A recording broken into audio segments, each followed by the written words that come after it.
Everyone said these tracks, the race, it was very memorable. I remember that building dive from DHL or the castle or that prison yard when you're flying over the roof. Those different technical elements that each track brought was something that everyone remembers. And I think for a sport like this that's growing, you kind of need those special memories.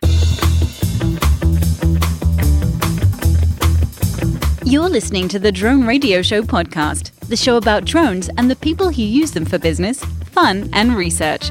Hosted by Randy Goers.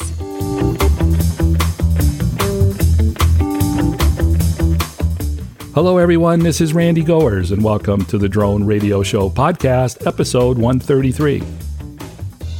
What goes into making a premier drone racing experience? For that question, we turn to Sahand Barati, Vice President of Business Development of DR1 Racing, and Sean Krell, Technical Director for the same. DR1 Racing is the world leader in drone racing, combining top pilots and exhilarating outdoor locations into a high-octane racing event series, produced and distributed on a global scale. DR1 events are broadcast in over 100 countries and 300 markets around the world. With a roster of best-in-class broadcast media, brand sponsors, and licensed product extensions, DR1 has established itself as the leading drone racing franchise in a rapidly growing market. In this edition of the Drone Radio Show, Sahand and Sean give us an overview of the league and provide some insights into why the league is so popular. Before we hear from Sahand and Sean, I want to thank those of you who have supported my funding campaign on Patreon. For as little as $1 per month, you can help defray the cost of production and keep the podcast growing and going. Go to patreon.com/Drone Radio Show to join the team. And now, let's learn what makes DR1 Racing the premier drone racing league in the world. Let's pick up the interview where I asked Sahand and Sean to introduce themselves. My name is Sahand Barati, and I'm the VP of Business Development for DR1 Racing. My name's Sean Krell. I'm the Technical Director for DR1 Racing. Sahand, can you tell us about DR1? So DR1 started, I want to say, in early 2016 as a brainchild from a guy named Brad Foxhoven. And they initially kicked off the brand with an announcement of a Mountain Dew sponsorship and a DR1 Invitational, which was the first broadcasted race on network television. And I believe it aired on Discovery and Eurosport. DR1 was launched. They had 10 or 12 pilots from around the world, $30,000 grand prize, winner takes all. Aired internationally and got a lot of good feedback and generated a lot of good interest. And then from there, the company added on a few more circuits to their profile, being the DHL Champion Series. And then we've done a couple of micro activations, being the micro series, which hasn't come out yet, but will at some point. And I believe those are the only two we have that are public. Can you give us a quick summary of the racing structure? We took 5 of the top teams from around the world and took them to 6 different exotic locations. The main season, which is races 1 through 5, teams basically acquire points based on how they rank throughout that individual race and these seasonal points.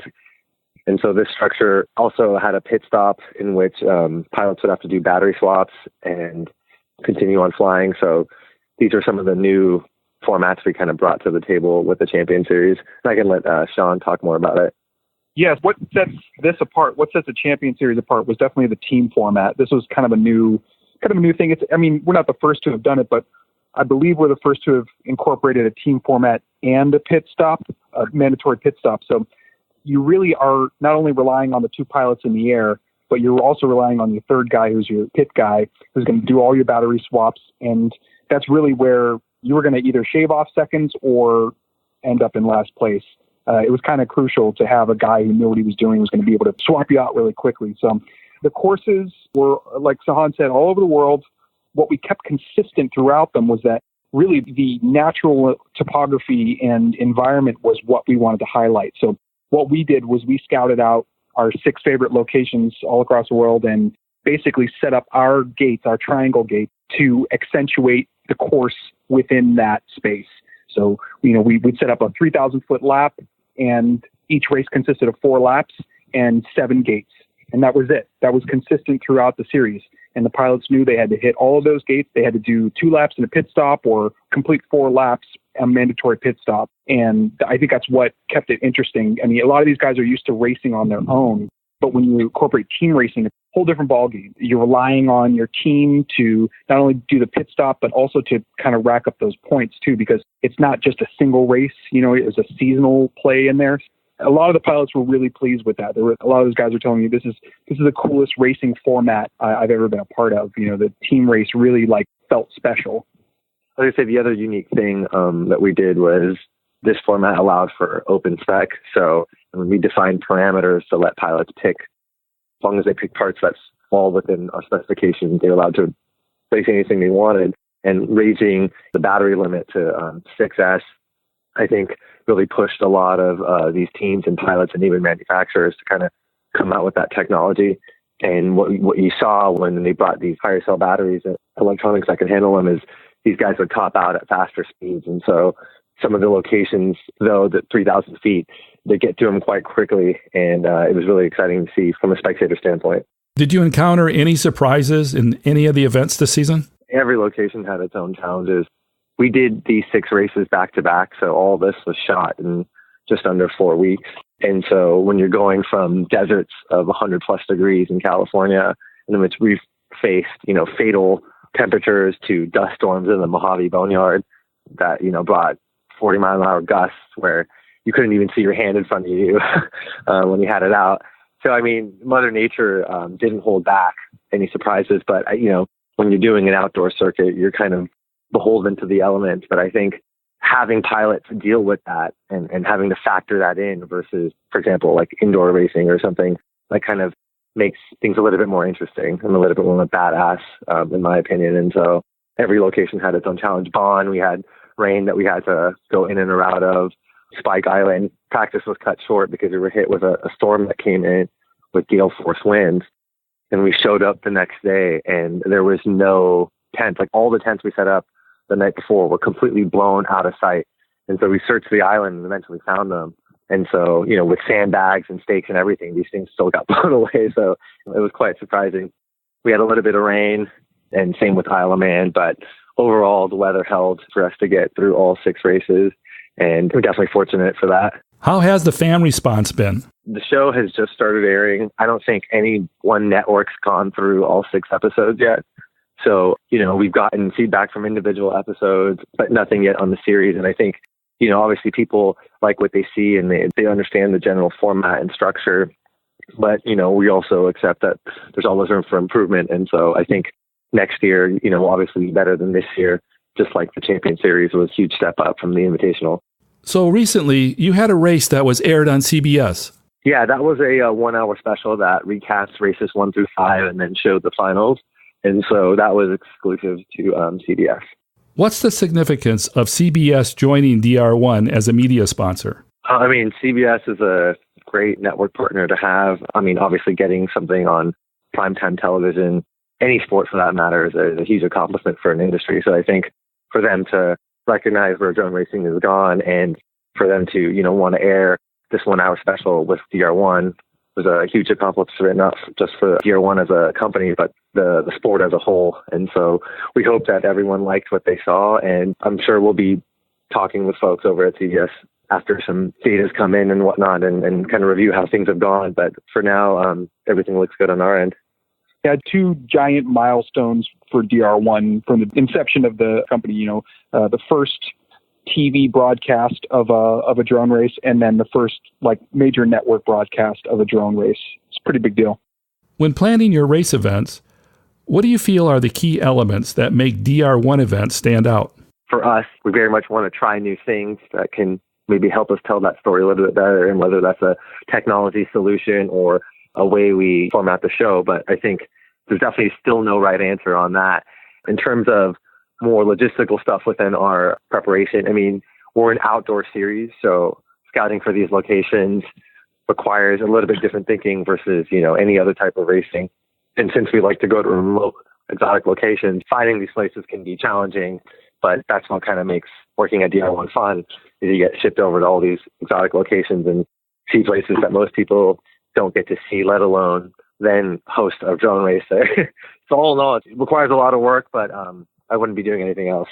What's involved with setting up the races around the world? How much work is required? It's very much a pack-in, pack-out set. So all the gates, the pilot stations, everything we need to fly and run the race gets delivered by DHL, and we set it up, we execute the race, and then we pack it all out and move to the next location. And obviously, we take the necessary steps to make sure that that machine of a series can move forward without any hiccups. And there's definitely been quite a few hiccups, but luckily we had a really good team that could think quickly on their feet and handle any challenge that was thrown at us. So yeah, it was a very much pack in, pack out. And Sean can talk more about it. That was part of the challenge. We wanted to rely on the natural environment as much as possible to create the course. So when I'm flying these places to kind of design this course and kind of get a flow for what this race would be, I'm thinking about it without gates. And then I'm like, okay, we have 7 triangle gates. These can go here. This would be interesting right here. This would be difficult to do a dive right here. Obviously like a place like the DHL Tower, we really wanted to have the first race that ever had like a legal tower dive, something massive like that these guys, that every pilot would kill for now that they can do it like in a race. It was a big deal to us, but the whole set was designed to where it needs to break down and be able to ship everywhere. One of the locations was a defunct prison island. It's like the Alcatraz of Ireland. So not only did it have to get to Ireland and travel along the tiny, windy roads of Ireland, but it had to ship on a barge over to the island and then be assembled within that space. So all of that had to be considered when we were designing these pilot pits and the gates, and our build crew and our production designer, Andrew DeVecchio, kind of engineered everything to where they could be assembled quickly on set, because all of these shoots were done within a 3-day time span. And as Sahand mentioned before, sometimes those days were completely washed because, we had a hurricane or something ridiculous happen. Sandstorm happened to us in Mojave to where we had to like cut the day short. So we had an extremely limited schedule to work with. So all the set and everything had to be designed to where it could be set up really quickly and efficiently and transported all around the world. And, the other crazy thing to think about is we also had, because we shot all of these races back to back over the span of just under 4 weeks, we had to have 2 completely identical sets made. So they would leapfrog. So we'd be in Bond shooting, and then the other set is being delivered and prepped at the next location in Ireland, and then so on. So by the time we get there, it's kind of ready to go. Otherwise, we wouldn't have met the schedule. One of the barometers that some people use to gauge the growth of a new sport is the type of sponsors that jump on board. What can you tell us about DR1 sponsors? Mountain Dew, being a Pepsi company, they were the first movers to really step in and back DR1 as a league. And so they were kind of founding partners in that sense and supported DR1 and several of their initiatives going forward. That was significant because at the time, there was no non-endemic sponsor behind any sort of league. And I remember DSA, before they were going into the 2016 Drone Nationals, before they announced GoPro or anything like that, this news kind of hit the industry, and we all saw firsthand, hey, a non-endemic finally stepped in. From that point on, you got your GoPros and your Dells and all the other major brands that have come in and backed the sport. But that was really the first one. And so it was of major significance, I think, for the industry. The other major sponsors we have is obviously DHL. That was a great relationship we formed with them this year in and around the Champion Series. And I think that's just another good validation for the sport as well. I mean, any non-endemic brand that recognizes drone racing as a legitimate sport and wants to back it in a credible way should be appreciated by everybody, even if that sponsor doesn't belong to a specific league. And so I think DHL was another very significant sponsor.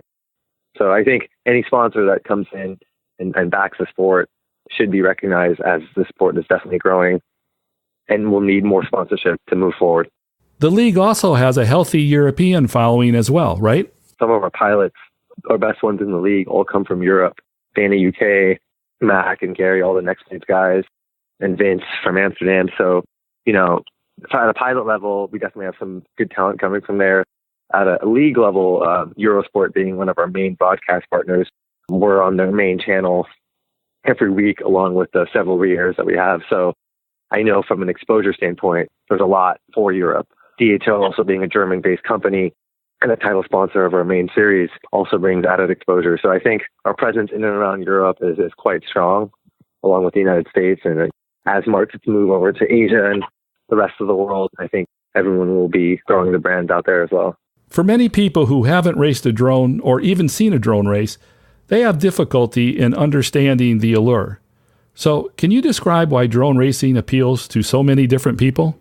I am a pilot myself, and my favorite thing about this is that there is zero physical barrier of entry for anyone. We have every race, creed, religion, age, ability, disability. Nothing can keep people from racing drones. I mean, it's incredible the amount of different types of people and age difference you'll see just in our series alone, from not only from all over the world, but you've got a kid who's 13 years old racing against a guy who's 40 years old. None of it matters. Only your skill behind the sticks. That is the great equalizer. And I think that's why drone racing is important. And it's similar to the esports area in that regard, but it seems to attract a pretty wide range of people compared to esports. Like the age range seems a lot wider.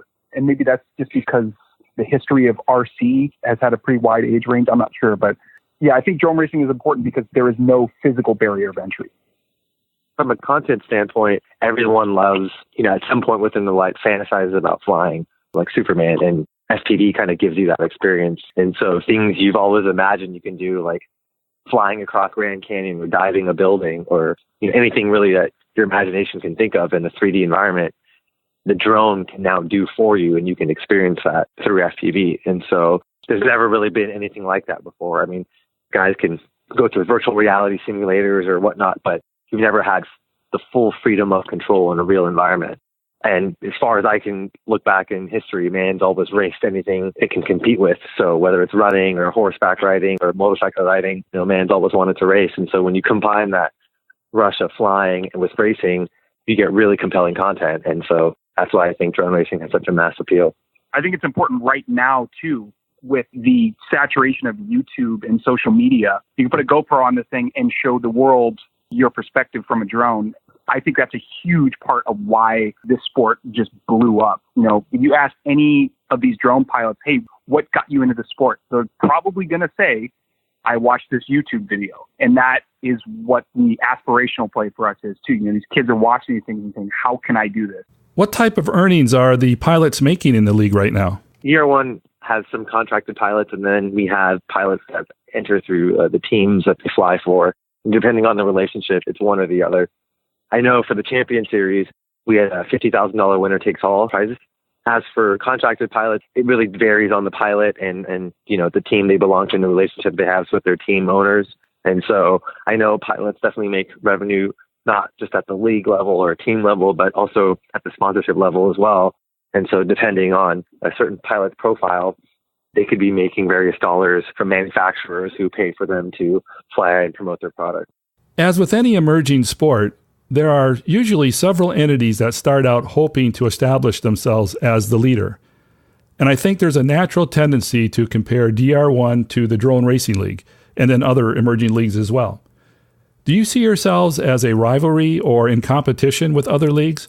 Or is there enough room for all leagues to keep growing without stepping on each other? First of all, I think anyone that's pushing the growth of drone racing is doing a service for the sport. And so that is something that's commendable. Between the various leagues, I think just like motorsports, there's definitely room for various leagues to exist because each have a different format or flavor that they bring to the table. Now, that doesn't mean fans may adopt one more than the other based on their various different values, whether it's entertaining, exciting to watch, the technology that goes into it, the types of pilots they have within their roster, all that matters. But I definitely think between the different leagues that we have within drone racing, they're all doing their part to help grow the sport. And right now, with the sport being the size it is, it definitely needs more and more growth. The Championship Series is just one of DR1's offerings.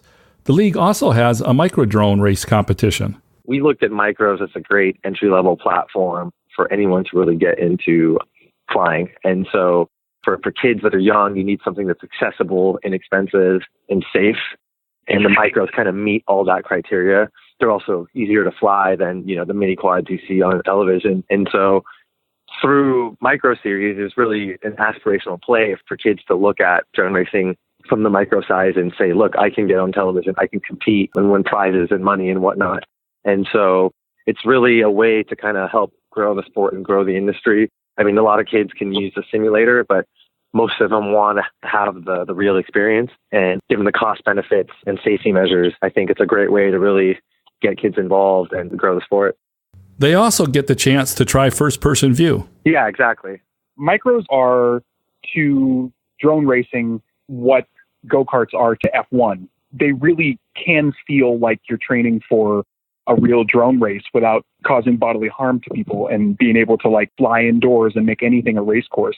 And for a lot of people that don't live in California, this is all winter. You can't really go outside if it's raining or snowing and fly drones really without possibly destroying some gear. So having to deal with freezing temperatures. But if you're indoors and you want to get a little practice and you want to fly around, fly a micro. It's a perfect thing for that. So it's cool to see that technology progress from something that was just a couple guys that kind of modified a toy to have an FPV camera on it to now being a legit racing circuit. It's pretty rad.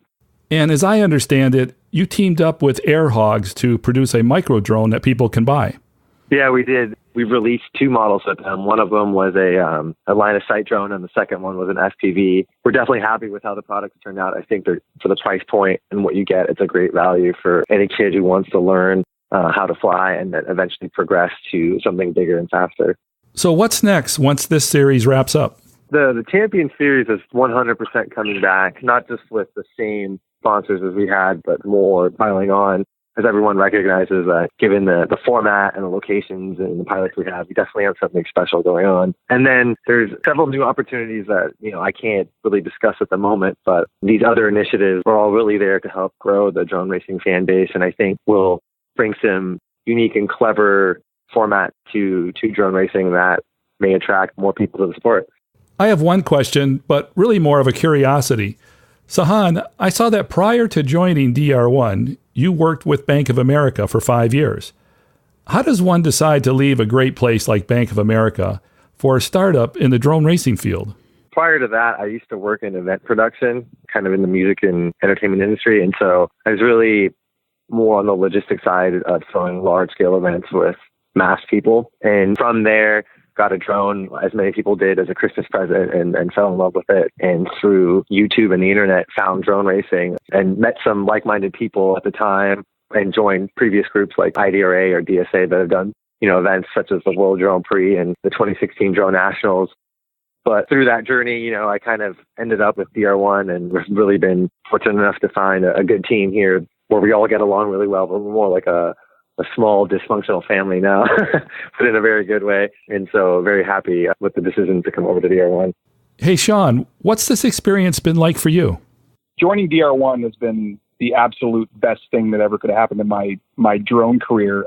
This is what I dreamed of. I was at events that Sahand threw and inspired me to start my own local race group. And then before I knew it, we were holding a qualifier for one of Sahand's events. So to be able to work with my friend and take it to a whole other level, that's a dream. As a pilot, this is all I want to do. I want to design crazy courses and fly with my heroes. And the fact that these guys are racing on our courses and telling me, man, this was the best course I've ever raced, that the tower dive was insane. It's a dream. It's exactly what I want to be doing. Is there anything that we missed that we should talk about? So, the one thing that we really wanted to do with the Champion Series is give the audience 6 memorable racetracks. And so the contrast that you see on the tracks, none of them look the same. I mean, if anything, they're all very different. And I think the one thing, when you asked about feedback earlier, is what everyone said, these tracks, the race, it was very memorable. I remember that building dive from DHL or the castle or that prison yard when you're flying over the roof. Those different elements or technical elements that each track brought was something that everyone remembers. And I think for a sport like this that's growing, you kind of need those special memories for people to kind of hang on to something. And so, yeah, we were really fortunate enough to kind of be able to pull off those 6 races in these very difficult locations. Sean, did you want to add anything? As a drone pilot, all you want to do is go to new and exciting locations. And that's what this series is about. Taking it outside, going to the craziest places that we can imagine, some of the places that you would never, ever be able to fly. Like Mojave, for example, that is an active airport.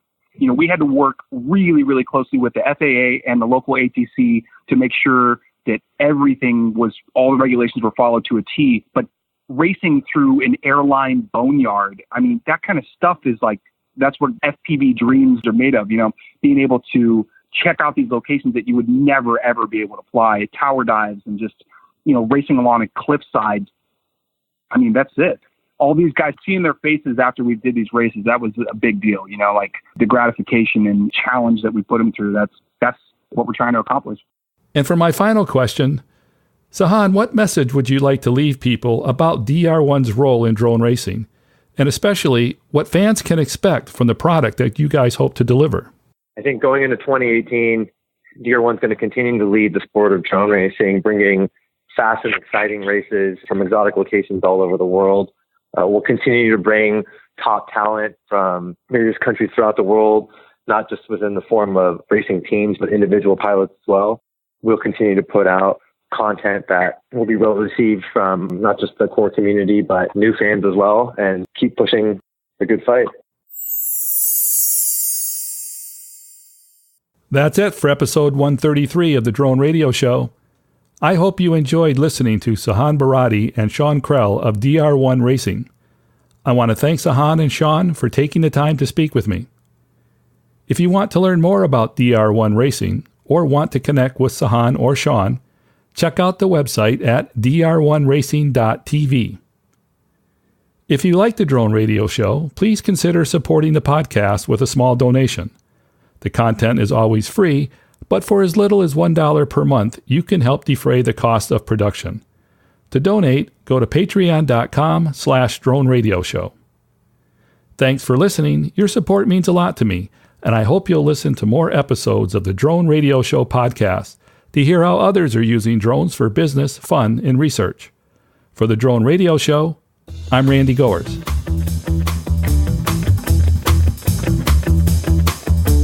This has been the Drone Radio Show podcast. More information on today's show can be found on our website at www.droneradioshow.com. If you're using drone technology for business, fun, or research and would like to share your experience on the show, please visit our website and fill out a guest appearance application. And don't forget to follow us on your favorite social media channels.